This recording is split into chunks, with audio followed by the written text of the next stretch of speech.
It's time for From the Short Grass with Trey Shapp, a golf podcast for those who love golf, struggle with golf, and just like to enjoy the outdoors and fellowship with friends, all while chasing a ball around trying to put it in a 4 1/4 inch diameter hole. From the Short Grass is brought to you by Stevens Incorporated, an independent financial services firm with the freedom to focus on what matters most. And by Beechwood Pinnacle Hotels. We partner with you to deliver high-yield results by managing, developing, and investing in top-quality hospitality assets. And now, from the Short Grass, here is your host, Trey Shapp. Welcome to another edition of From the Short Grass. I am your host, Trey Shapp. Coming up in this edition, I sit down with an Arkansas State Golf Hall of Famer, Bev Hargraves. Bev grew up in Helena, Arkansas, and at the very young age started playing the game after he began as a caddy. So he was a caddy before he became a golfer, but he is a very talented golfer, and he's earned his way all the way to the Arkansas State Golf Association Hall of Fame. Now, Bev is a fierce competitor on the golf course, and I think that shows up in match play mostly with him, but don't get me wrong. He's going to try and beat you down in stroke play as well. One of the greats in the state of Arkansas, Bev Hargraves, coming up on From the Short Grass. I want to tell you about Beechwood Pinnacle Hotel Group. Matthew Allen and Blair Allen. They know how to manage hotel properties. When you need an overnight place to stay, make sure you go to their website, bphotels.com, find one of their hotels that they manage, and book it. You will be glad you did. Beechwood Pinnacle Hotel Group, a great sponsor of From the Short Grass. We're back after this. Strength is measured not by the number of accounts. Strength is placing value on relationships. It's having the vision and the guts to invest in growth. It's the commitment to responsibly manage your money. At Stevens, we believe that our strengths build success, not only for us, but for our clients. Stevens, member NYSE, SIPC. Heading to El Dorado to check out some live music or to play Mystic Creek? Stay at the Haywood, the only boutique hotel in the middle of downtown and the Murphy Arts District. If you are spending a weekend in Hot Springs, make plans now at the Marriott Courtyard close to Lake Hamilton and Oaklawn. Beechwood Pinnacle Hotel Group manages both of these fine properties, and you will rest easy knowing that your every need is taken care of. Beechwood Pinnacle Hotels on the web at bphotels.com.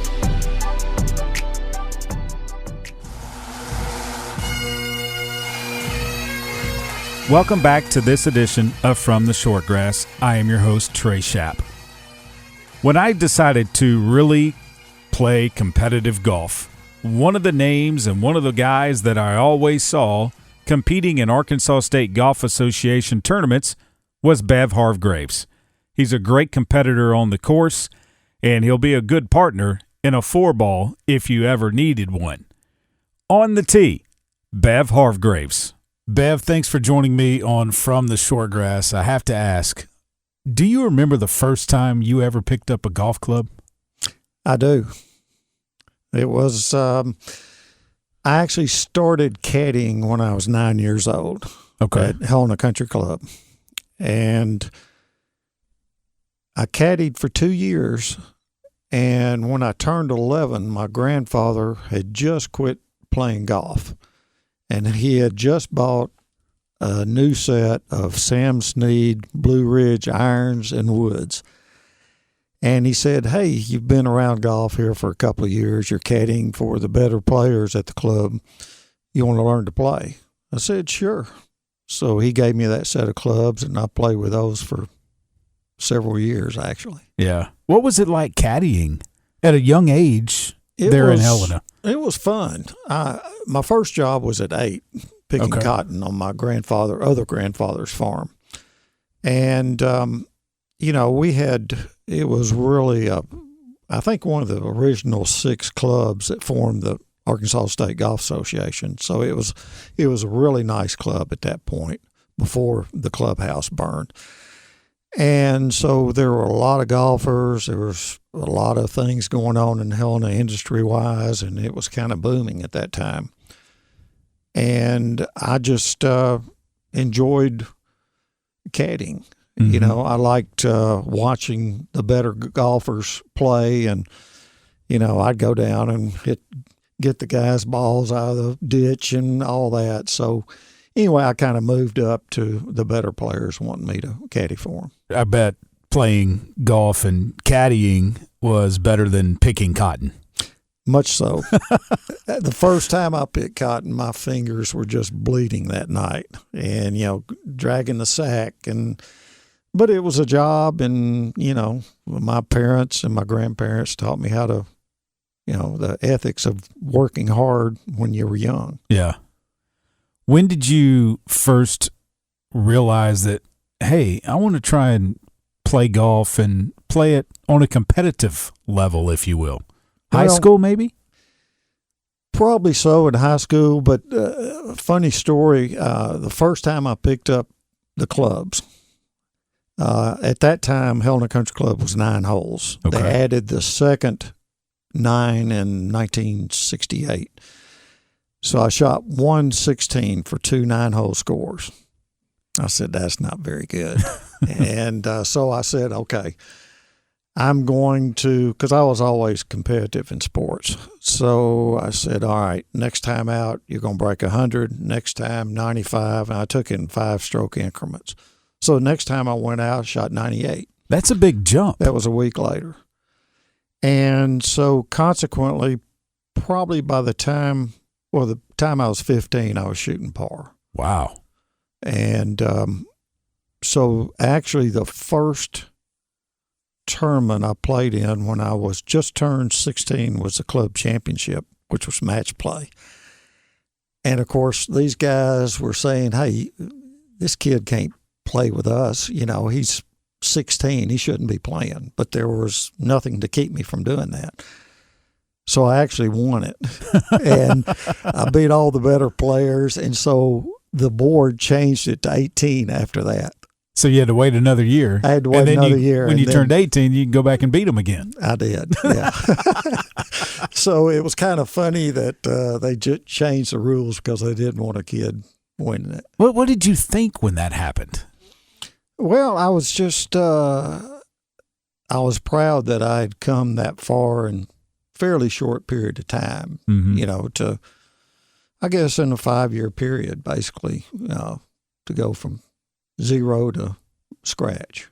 Did you ever think that let's go to college and play? And where did you go? Well, I had played baseball every year. Okay. Of course, that and golf didn't go well, and American Legion ball. So in the 11th grade, I decided, okay, I've got a chance to play college golf, D1 golf, but not baseball.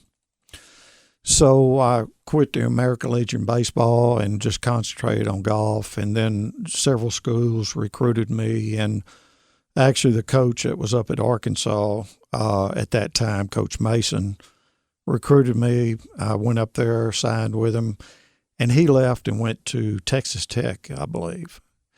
So I decided once I got to Fayetteville in August of '69, I just try to get my grades down the first year and forget about golf just because I knew I'd be doing some partying anyway.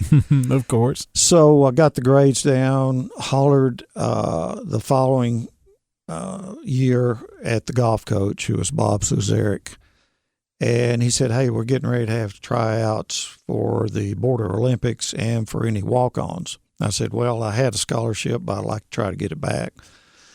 So it went in, and I qualified first out of the guys that were walking on, so to speak, and made the trip to Border Olympics. And so after that sophomore year, I got my scholarship back, and then just was top 4, after that for the junior and senior year. Being up at Arkansas in 1969, I have to ask, did you make your way into the Arkansas-Texas game? Oh, yeah. What was that like?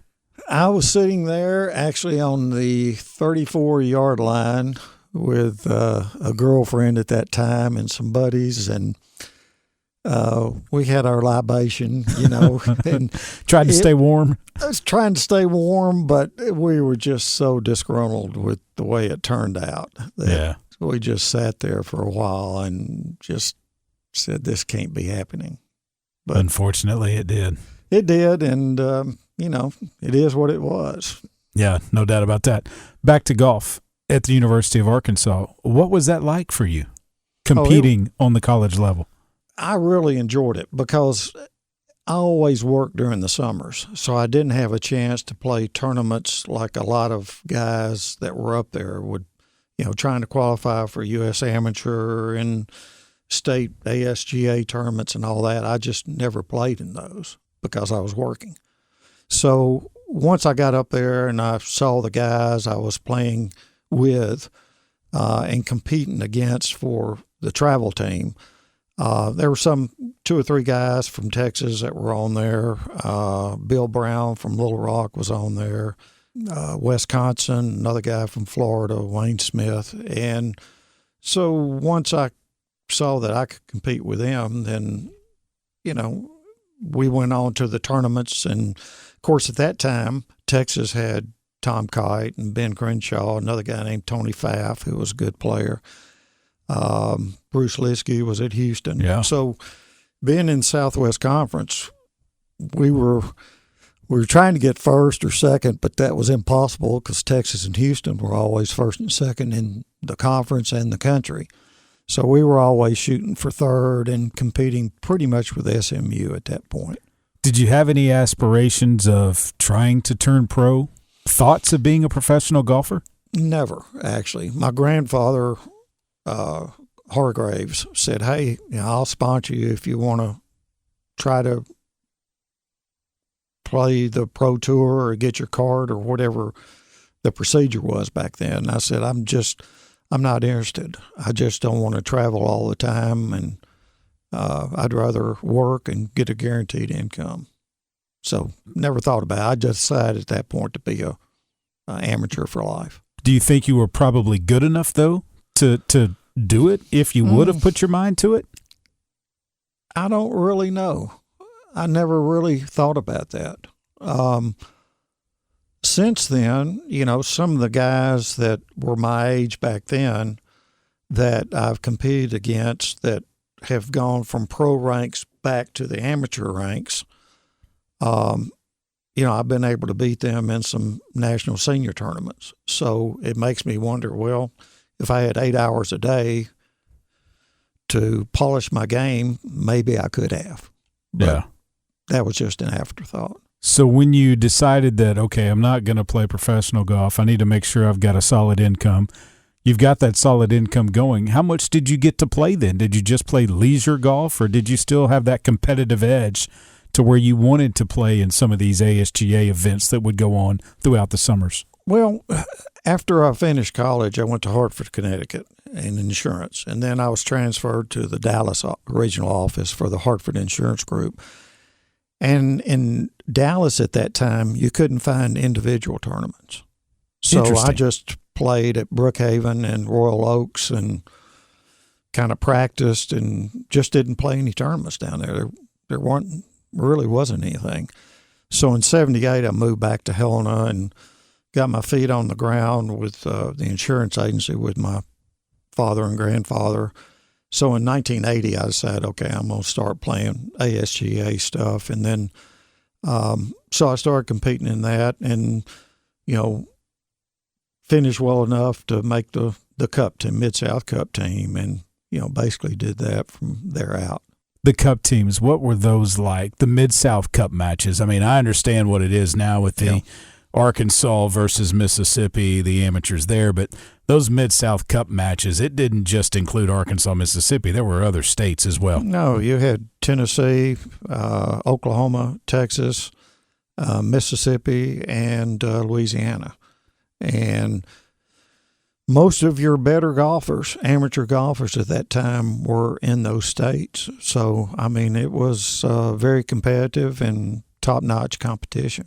What was your record like? In the Cup matches? Yeah. I've never really thought about it, but probably over all these decades, probably have won. Well, of course, you've got the individual matches Sure. and the alternate shot and the 4-ball, but overall, probably won 65 or 70%, I'd say. That's a pretty good record. Well, it's, I've had good partners. I think some of your partners would say they had a good partner too when you look at it. But is there any cup match that stands out from your time as an amateur or even as playing as a senior? Well, probably the one that stands out was south of Houston in Columbia Lakes. We had the Lee boys and Ronnie Hutchison and Jay Fox and Tracy Harris. I can't remember everybody else that was on the team. But in one round, I think it was an alternate shot. I was paired with Hutch. And at that time, for some reason, I was hitting the ball long. I've never been a long hitter. My irons have usually been fairly long. And finally on, I guess, maybe the 6th or 7th hole, he kept asking me. I'd be 150. He said, what are you hitting? I said, pitching wedge. Or I said, pitching iron. And so I'd hit it up there, and it'd be close, and he'd make the putt. And so he kept saying, okay, you're 155. What are you hitting? I said, pitching iron again. So anyway, I was just hitting them long at that time, and I can't remember if he or Jay Fox gave me the nickname Boomer.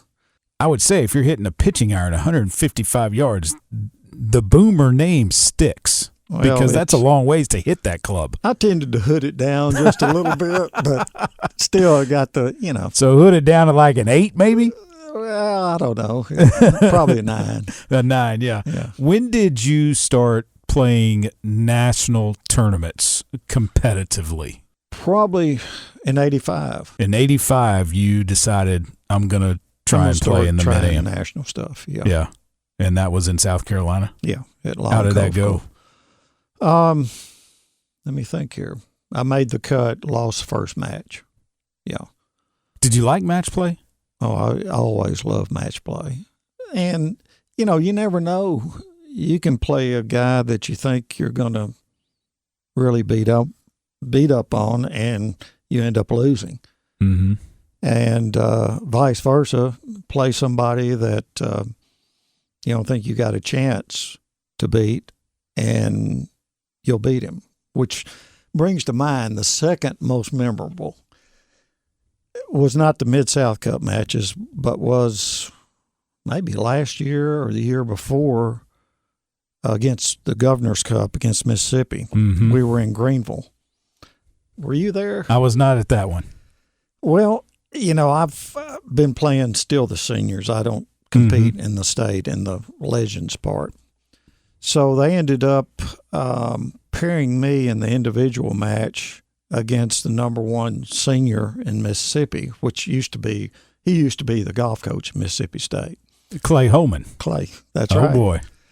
So, they didn't give me much of a chance. And after 9 holes, I was either 2 or 3 down. 3 down. So I said, okay, now's the time you got to start doing something. So I won 10, 12, got to 1 down, went to the par 5, which would have been 16, and hit a hybrid, 8 feet or something. Mm-hmm. And he just, all I had to do was 2-putt because he'd already made par.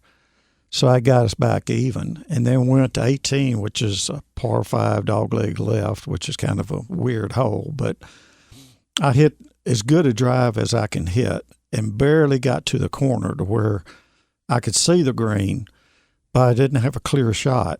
And so I'd have to hit a draw in there. And there's a mound on the right side of the green. So I said, well, if I just hit it just a hair inside that mound, it's probably going to kick over towards the pin. Sure. I hit the shot and probably had it 8 feet for eagle again. And the wind was behind us a little bit, so I had hit a 7-iron, I guess, from 172, I think, and hit it solid. And so he was, of course, way past me. He had probably a 9-iron in, but I don't think he calculated the wind. He blew it over the green. And so he chipped it up. He was still outside me, missed the putt. So you beat him one up. Yeah, I beat him one up. So that's that a was pretty memorable. good win. Yeah. That's a pretty good win. And what win. was funny is a lot of all these Mississippi guys I've known for years because I used to play in a lot of 4-balls over there. There were 4 or 5 of them that came up and congratulated me and said, "We're so glad you beat Clay." I said, "What? Why?" He said, "It proves we can beat him now." I said, "All right, that makes sense." Yeah, he's a good player. He's going into the Mississippi Golf Hall of Fame in February. You're a member of the Arkansas Golf Hall of Fame. What does that mean to you? It means a lot. It's just a crown on top of everything I've done through the years of trying to contribute back to golf, both as a player and on the state board for decades. But it's just, I guess, acknowledges what I've done as a player and contributor to the game. You've played overseas as well in a lot of amateur events. Where do you like to go? Ireland.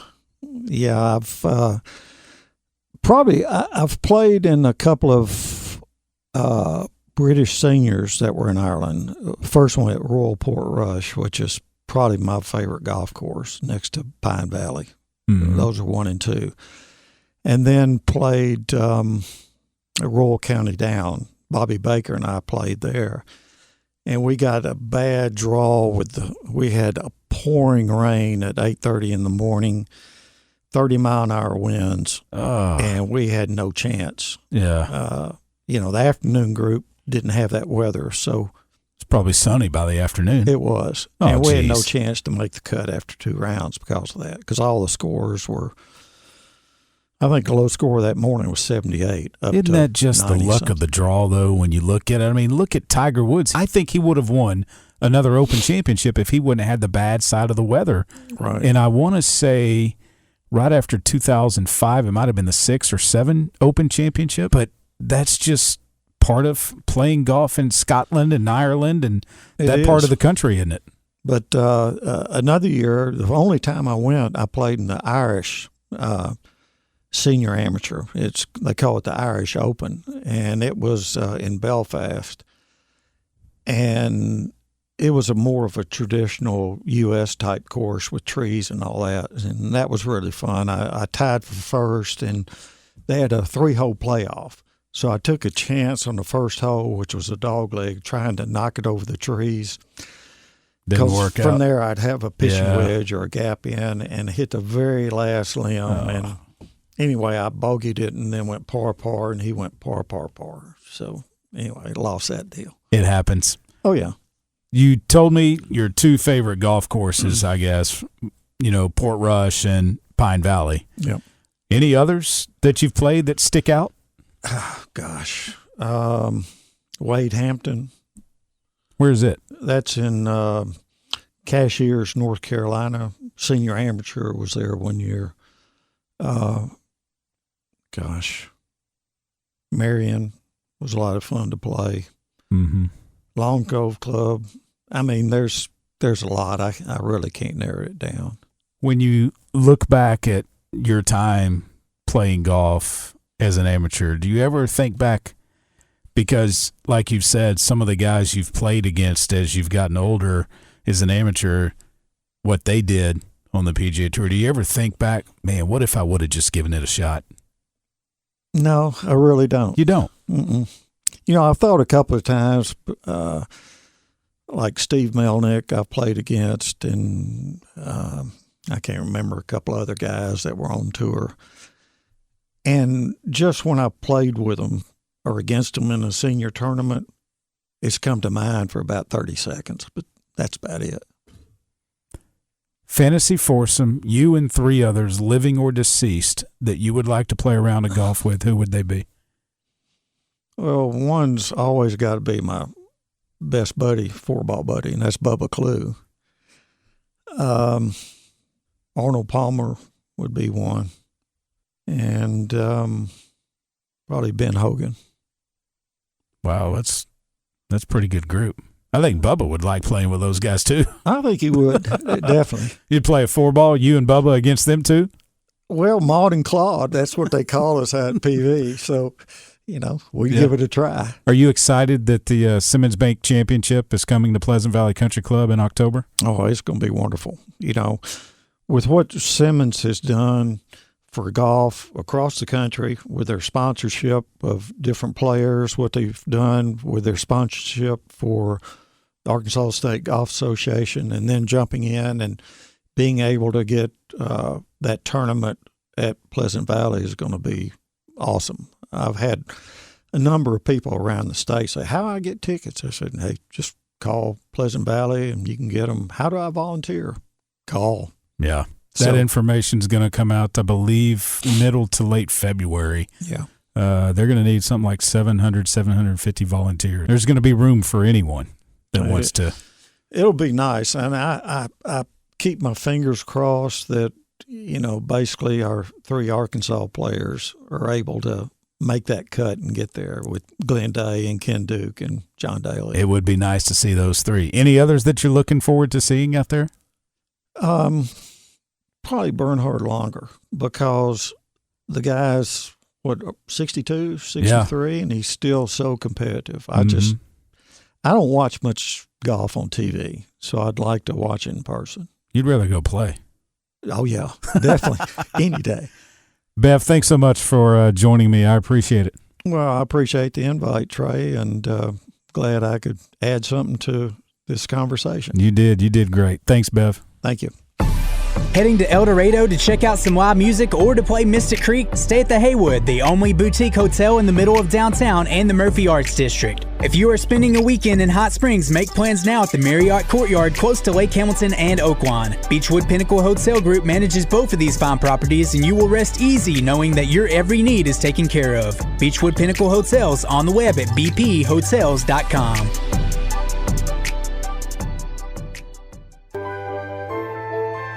At Stevens, our philosophy is to invest every dollar as if it were our own, to seize opportunity, to anticipate rather than react, to deliver constant focus in an ever-changing world, and to pursue the objectives of our clients in order to help them reach their financial goals. A proven history of helping companies and individuals. Stevens, member NYSE SIPC. Welcome back to this edition of From the Shortgrass. If this is your first time hearing From the Shortgrass over terrestrial radio on 103.7 The Buzz, I invite you to go into your iPhone, your Android phone, whatever it may be, and either go to Spotify, Apple Podcasts, Google Podcast, download From the Shortgrass. You will get the podcast delivered right to your phone every time that it comes out, usually on Wednesdays of every week, but it is a weekly golf podcast dedicated to the game of golf, and hopefully some very interesting guests are going to be coming up later on in upcoming episodes. We've had some in the past: Albert Pujols, Greg Maddux, John Smoltz, Nolan Richardson, Porter Mosier, Joe Klein, Gus Malzahn, Houston Nutt, just to name a few. Not to mention Tony Romo, Fred Perpall, the president of the United States Golf Association, Warren Stevens, and the list goes on and on and on. I hope you really enjoy this golf podcast. And I hope with the weather turning a little bit warmer, you're able to get out and maybe hit the range a little bit, shake off some of that winter rust in your swing, because it'll be springtime before you know it, and we'll be itching to get out to the course. Remember, when you find your ball mark on the green, fix it and a couple of more. And I hope to see you sometime soon from the Shortgrass. You've been listening to From the Shortgrass, a weekly podcast dedicated to the game of golf. This has been a presentation of the Buzz Radio Network.